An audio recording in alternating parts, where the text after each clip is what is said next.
Shohei Ohtani, Friday night, game 4 against the Brewers. 10 strikeouts as a starting pitcher, 3 home runs to win the pennant. As the Wall Street Journal wrote in their headline, Shohei Ohtani just played what may be the greatest game of all time. Matt McCarthy, your thoughts? Yeah, no surprise because he's the best player of all time. Period. End of story. Nobody, and I mean nobody, in the history of baseball has done what Shohei Ohtani has done. Not even Babe Ruth, who, yes, was a two-way player, but only pitched 5 games for the Yankees. Babe Ruth had like 1-2 seasons where he pitched and hit.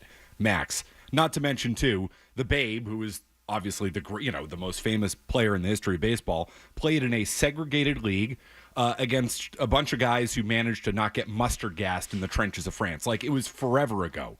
What Shohei Ohtani is doing is against the world's best, and he's doing it in a way that nobody in the history of the game, in the history of the sport, since Doubleday was running around in the fields of Cooperstown, he's doing it in a way that nobody's done it against the best of the best from the world. He's the best player in the history of the game. Period. End of story. And on top of that, because I know that take is offensive to some people, oh, what about Bonds? What about... No, sorry. Shohei Ohtani is the best player to ever take a baseball field. Period. End of story. I will take it one step further and break a Felger and Maz commandment and go to hell for this take. I will cross sports. He is the best player in any of the 4 major sports in our lifetimes and probably ever.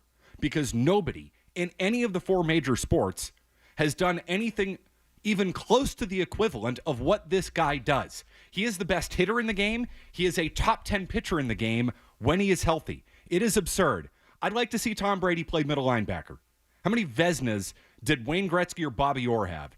It's crazy. It's ridiculous. He is a freak of nature. He is a god among mortals, and I am lucky to be alive at the time that Shohei Ohtani is alive. I can't argue it. To think about it, so like, it's not like Brady played linebacker. John Elway never played linebacker. Jerry Rice never played corner. They're trying it with Travis Hunter. It's not working out all that great for them in Jacksonville. Finally got a touchdown yesterday. No, it's in any of the Babe Ruth stuff. We certainly weren't alive to watch him. You only read about him. It kind of reads like a fable with anything with Babe Ruth. He's like Paul Bunyan. Like, you're like, Did this stuff happen? And like he said, the competition then were like fatzos, racists, and drunks. So athletes have never been more fine-tuned than they are now. Yeah, I'm not going to argue that. He's a freak. That thing Friday night is like that second home run. Sweet Jesus. It's yeah, I said it. I when he hit it, I was like, Jesus, like it's just freakish how hard he hits the ball. It was out of the stadium. Yeah. And 10 strikeouts, and it was 3 home runs? No, it's out of control. And I've said like enough with the Dodgers. He's a freak. Yeah. I wish he was on another team. But look, when he was with the Angels, it was probably bad for his brand. You didn't see him enough. I'm just Dodgers out. But I don't think the Dodgers, by the way, just an aside, the Dodgers are bad for baseball. So after the game, the manager, I've drawn Dave Roberts, said, 4 more and we'll like ruin baseball, whatever he said. I was like, that's kind of funny because people are like Dodgers out. But I don't think that they, as a whole, are bad for baseball. These are the cheap owners that are bad for baseball. The team they beat, your Brewers. I read this morning, their starting pitcher, Freddie Peralta, who's been good for them, he's now too expensive for them, so they're going to listen to trade offers. That's what ruins baseball. The Detroit Tigers saying, like, whoa. Tariq Skubal, who's the best pitcher in baseball, might be too expensive for us, so we might have to move him. That's what's bad for baseball. Not the Dodgers, ultimately. They're too good. I'm Dodgers out. Not much like I'm Chiefs out, but I don't think they're bad for baseball. Spend the money, you cheap Fs. Who was saying to me off the air that the Dodgers have already made their Shohei Ohtani money back? Oh, yes. So there was a tweet from June Lee over the weekend that said, I actually have it here, they made back Shohei Ohtani's entire $700 million contract in his first season based on global marketing alone.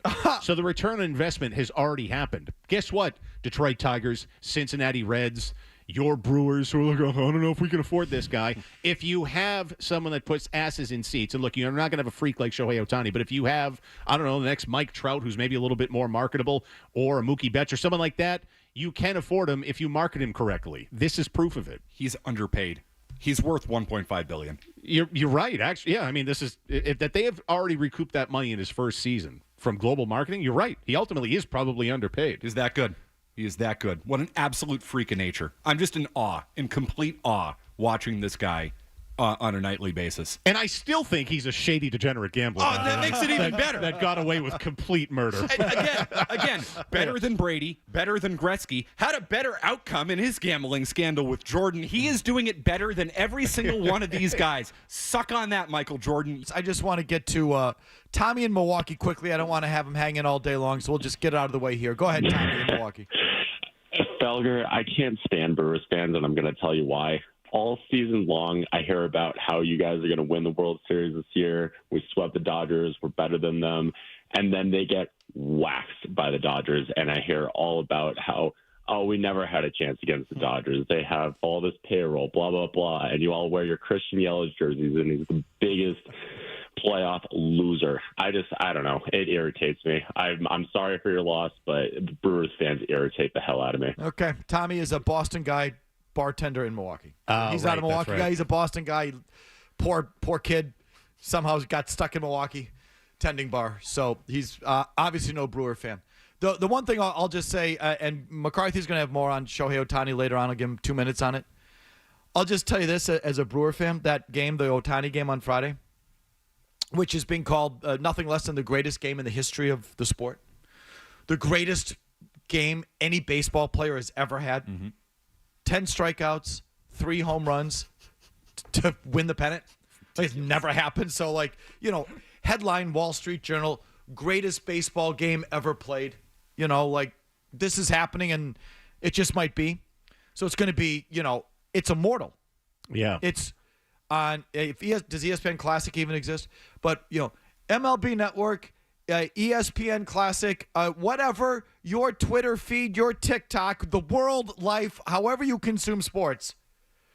Shohei Ohtani, 3 home run, 10 strikeouts to win the pennant. That game is immortal, and it's going to be permanent. It's going to be forever. And so if you're a Brewer fan like me, I grew up in Milwaukee, if you don't know, if you're just joining us, if you happen to be a Brewer fan, that is something that is now in my face forever. For the rest of my life, I will be seeing Shohei Ohtani's 3 home run, 10 strikeout game to win the pennant in what is being called the greatest individual baseball performance ever. Yeah, I know. It's awesome. It's like you get to be Steve Traxel, who gave up the 60-second home run to Mark McGwire. You now get to live in his shoes. So I was just thinking, it's like being a Cowboys fan having to watch Dwight Clark catch Joe Montana's pass in the back of the end zone forever for the rest of your life. Now, it's not a perfect comp because the Cowboys have actually won. My team has never won, and let's face it, probably will never win. So I'm going to have to look at that for the rest of my life. Enjoy it. Over and over and over again. That part's got to sting. That's not a great place to be. You know what I mean? Yeah. And they weren't just home runs. Those were nukes. That second one. Oh my God. I've never seen balls hit like that. Yeah. No, you've said it before. It's a perfect way to put it, Matt. He hits them with such violence. That second home run was just, you watch, you go, Jesus. You feel bad for the ball almost. You feel bad for a Brewer fan. Yeah. But the thing is, it's not just for Friday. It's not just now. I still feel down about it. Eternity. It's forever. The rest of my life. You die and go to hell. That's what I'm going to be seeing. The Brewers giving up home runs and striking out to Shohei Ohtani. That's it. We are now immortal. Forget Robin Yount and Paul Molitor in 1982 and Harvey Waldbangers and whatever. That is now what you're going to be known for. Forever.